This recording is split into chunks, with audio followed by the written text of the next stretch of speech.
असल में एक बहुत बड़ा कारण जिसके बाद भगवान बहुत विचलित हो गए थे वो था द्रौपदी चीरहरण। उसके बाद भगवान बहुत क्रोधित हुए थे क्योंकि ऐसा अपमान नारियों का उस समय तक राक्षसों ने भी नहीं किया था।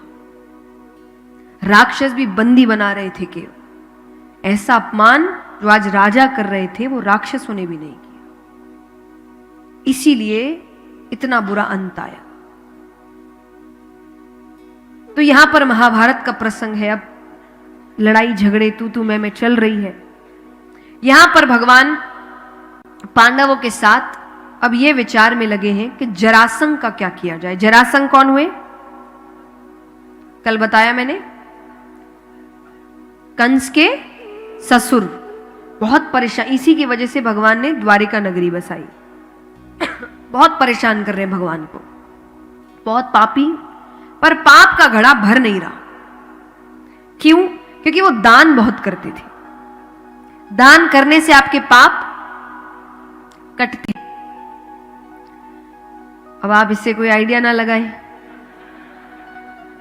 ये अच्छा तरीका है, पाप करो दान करो, पाप करो दान करो।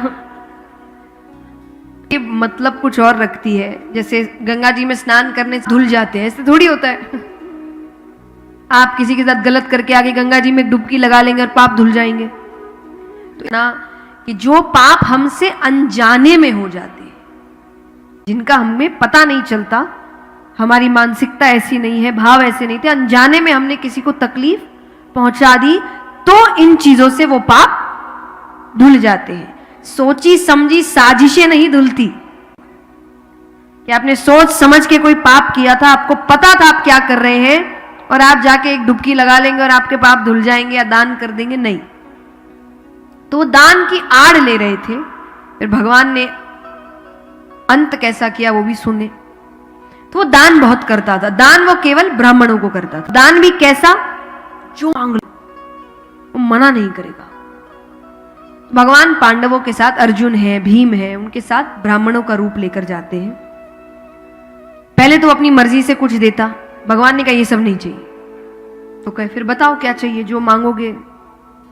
भगवान का पहले तो वचन कि हम जो मांगेंगे तुम वही दोगे, वचन नहीं हटोगे। कहा मैंने वचन की कोई जरूरत नहीं, सुना नहीं क्या मेरे बारे में, मैं कभी मना नहीं करता, जो मांगना है मांगो। भगवान का वचन। उसने कहा मैंने वचन दिया, मेरा राज्य दे दूंगा, मुझे कोई दिक्कत नहीं है देने में।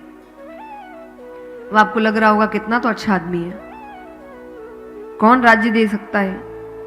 वो कहे तुम ज्यादा से ज्यादा मुझसे क्या मांग लोगे, मेरा राज्य मैं दे दूंगा, क्योंकि मुझे मेरी शक्ति पर इतना भरोसा है कि सुबह तुमको राज्य देकर शाम को युद्ध करके वापस ले लूंगा। क्योंकि दान मैं सिर्फ सुबह करता हूं। अब वो अपनी बहुत बड़ाई कर रहा है, मैं ये मैं वो, मैं ये कर दूंगा, ये कर दूंगा। भगवान के साथ आए हैं अर्जुन। अर्जुन के सामने भगवान खड़े हो और तारीफ किसी और की हो, वो सहन ही नहीं कर सकता। उनको क्रोध आ रहा है। क्रोध में आकर अर्जुन ने कहा जितना कहा जाए उतना ही करो।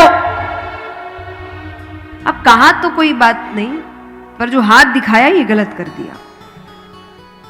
क्यों? ये क्षत्रिय है।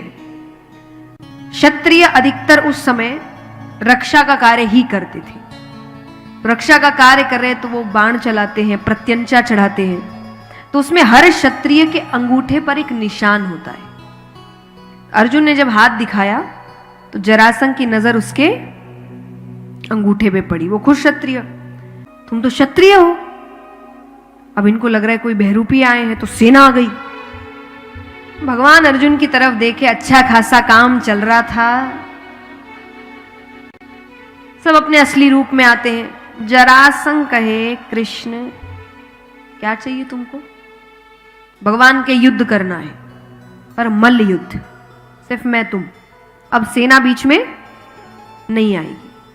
जरासंध कहे यही बात सीधे सीधे आके कह देते तो मैं पीछे हट जाता क्या। देखिए अब इलाका जरासंध का है, भगवान सिर्फ कुछ पांडवों के साथ आए हैं, तो भगवान आदर कर रहा है। तो वो कहे सीधे सीधे कह देते, मैं मना कर देता, पर क्या करे, इसको कोई काम सीधा करने की आदत जो नहीं है, हर काम तो टेढ़े करे इसने। जन्म कब लिया? मध्य रात्रि। अरे थोड़ी देर रुक जाते, सुबह हो जाती। सबकी नींद खराब की। कहां लिया जन्म?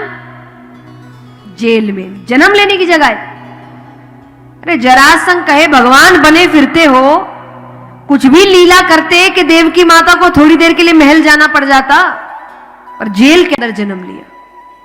खड़े टेढ़े होते हो, श्रृंगार टेढ़ा करते हो, मुकुट टेढ़ा रखते हो, नाम भी ऐसा रखा है जिसको कहने में जीभ को टेढ़ा करना पड़े। अर्जुन कहे इसीलिए कहा जाता है टेढ़े आदमी के साथ नहीं लगना चाहिए। भगवान के मेरी तारीफ हो गई तो युद्ध करे। जरासंध कहे तुमसे नहीं करूंगा।